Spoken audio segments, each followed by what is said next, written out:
My first encounter with St. Brigid's was when a bunch of, I would never forget the word that the usher used. He was Polish, and I didn't like him from the minute I saw him. We arrived at St. Brigid's for the children's mass on a Sunday morning, and my boys were dressed in their Sunday best, which were hand-me-downs they got from wherever. And we were stopped at the door by the usher who said, "Get these little ragamuffins out of here, tell them to go home and get dressed. It's Sunday." And I said, "They are dressed." They weren't dressed collar and tie, they weren't dressed the way the Irish and Italian and German kids went to school or went to church. And I remember having words with him and calling him some very uncomplimentary names and going away from there.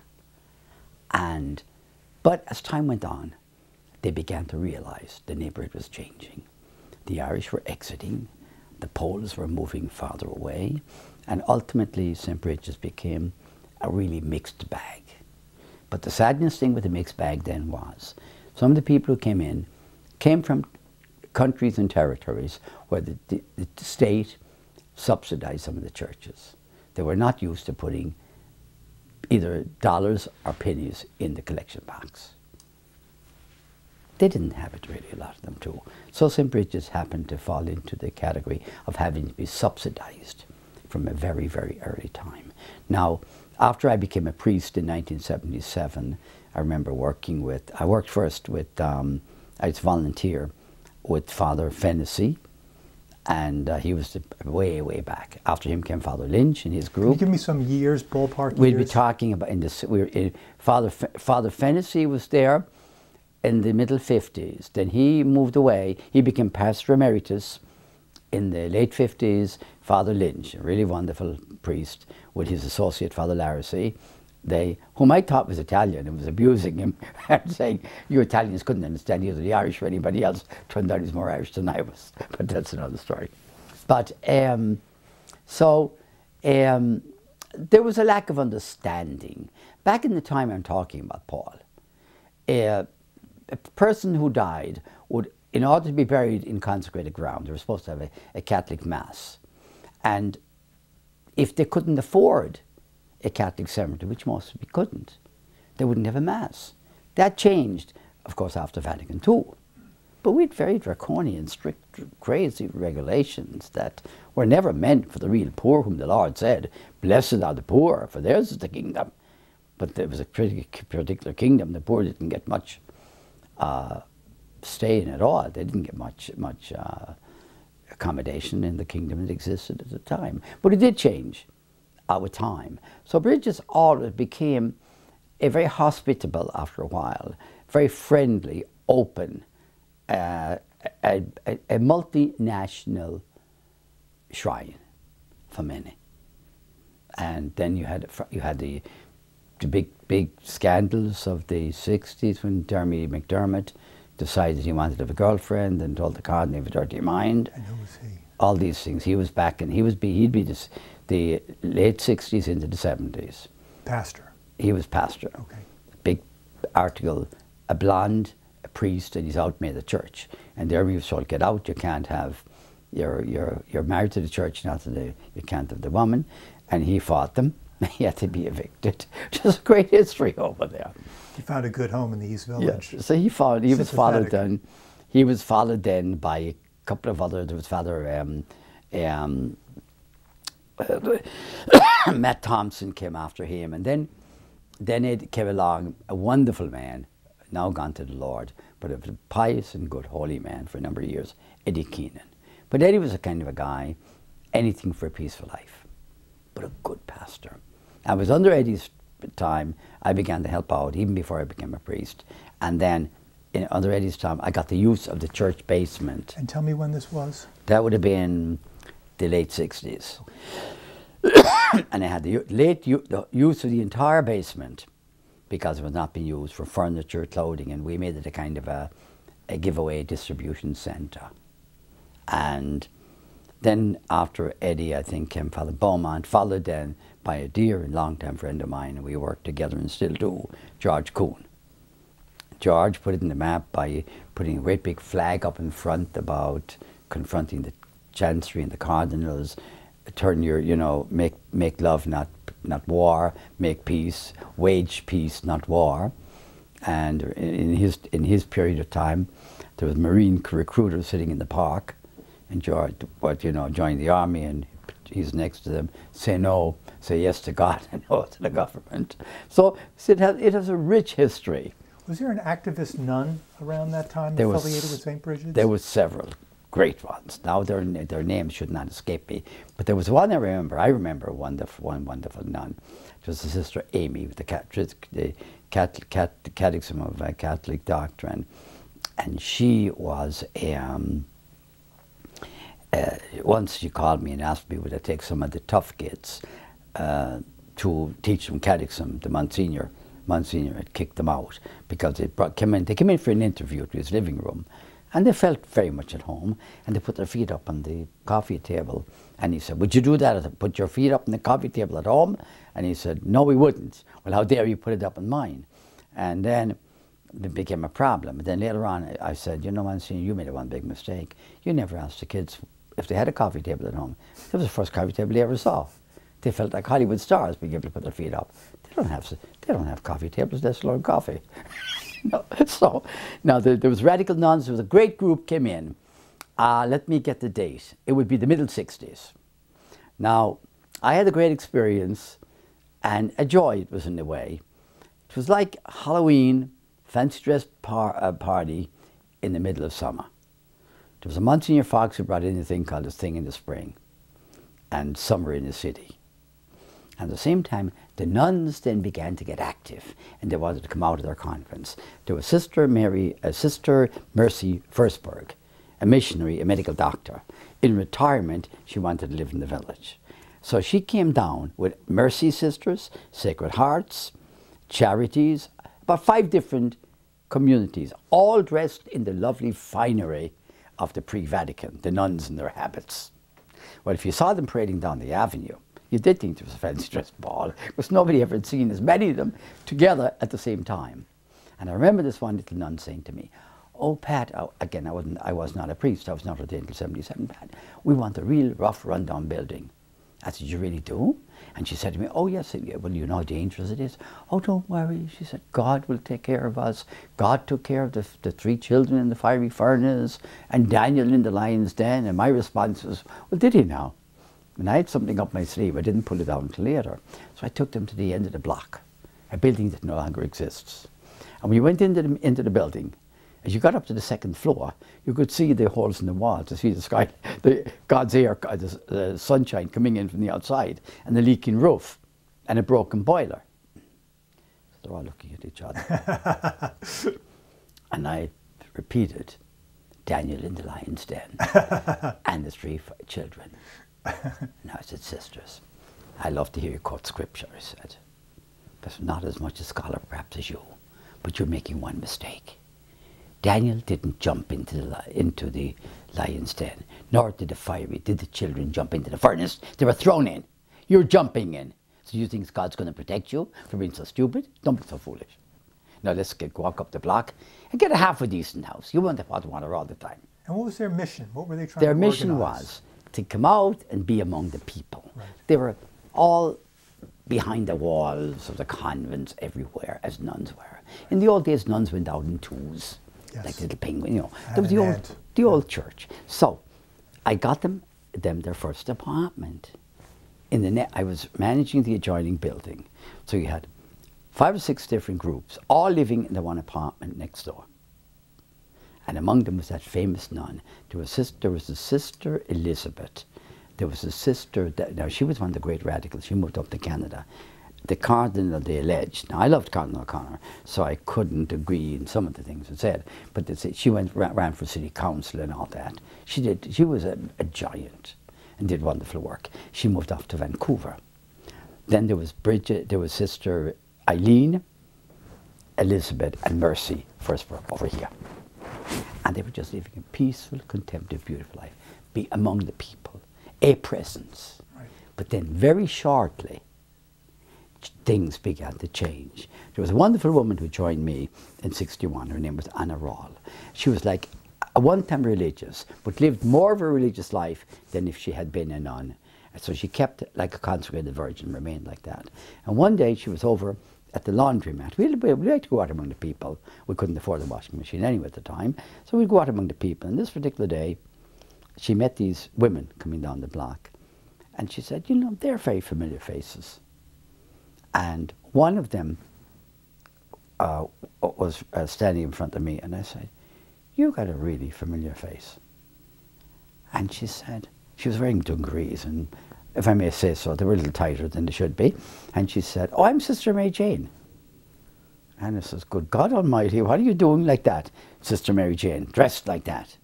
Other times nuns, kids would say in the block. I remember one kid coming up, and I was sitting with this nun in the front seat, and the kid's talking to me, and he's saying, sister, you're a sister? What are you doing sitting there with no clothes on you? And I looked at him. I mean, no nun's clothes. The kids did not in the beginning accept the change. Sure. The kids themselves. Sure. Some of them would begin to get very secular. What was the story in this one nun you mentioned who was in the jeans? Was she just in civvies that day? No, what happened was they were allowed to change their habits. Okay. And they went from the modified habit right. to be totally secular garb. Right. Now, there's no doubt in my mind. I revere most of these women. The change was made. But they did as wonderful work, but they were no longer now, as it were, an icon, a model. You couldn't distinguish them right. from everybody else. Right. Although to say when you want to pray, go pray privately in your house. Don't be ostentatious. But on the other hand, he says, let your light so shine before men that all men will see your good works and glorify your heavenly Father who is in heaven. Not you, not to glorify me, Pat.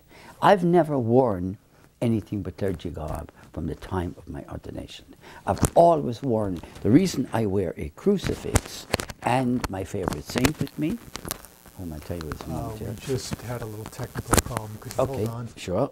Oh, it just went away. It's rattling that did it. Okay, so we're okay. Okay, so now the reason I began to wear the crucifix for two reasons. One, because of Bishop Sheen's emphasis on the needs of the cross in the world, but also I would be out places and people say, oh, you're a Catholic priest. I mean, many people wore the collar, but a young Spanish kid or black kid would distinguish between a non-Catholic and the Catholic, because the non-Catholic does not wear a crucifix. Right. They don't use images. Because my little medal is the medal of the only man that we know got to heaven for sure, and that was Dismas, the great thief.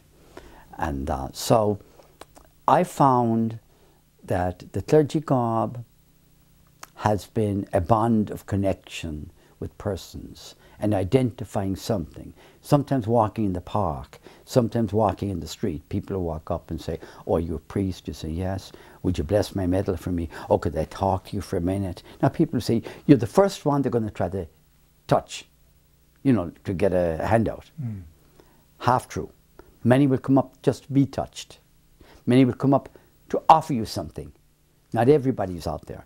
And if there is one out there in such great need that they can only approach a priest, thank God we're there to be approached. That would be my own attitude anyway. So I found it to be, as I said, the uniform, the armor, and when Cardinal O'Connor became Archbishop of New York, before he became Cardinal, he came to St. Brigid's, and there was a big rally for him out in the park. And Anna, God rest her soul, called it the Miracle Day. Anna looked around and she saw all these nuns. And the Cardinal got there and congratulated the Boy Scouts for wearing their garb, the clergy for being identifiable, and all the nuns in their robes.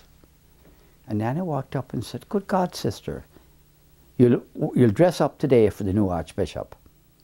I never knew you were a sister until today, until I see you dressed as a sister. Why don't you do it every day to edify the children of the neighborhood, not just to impress the Cardinal? And the poor Cardinal thinking they're all doing this all the time. He didn't know it. And strictly speaking, canon law requires the mandate never changed. But it's ignored.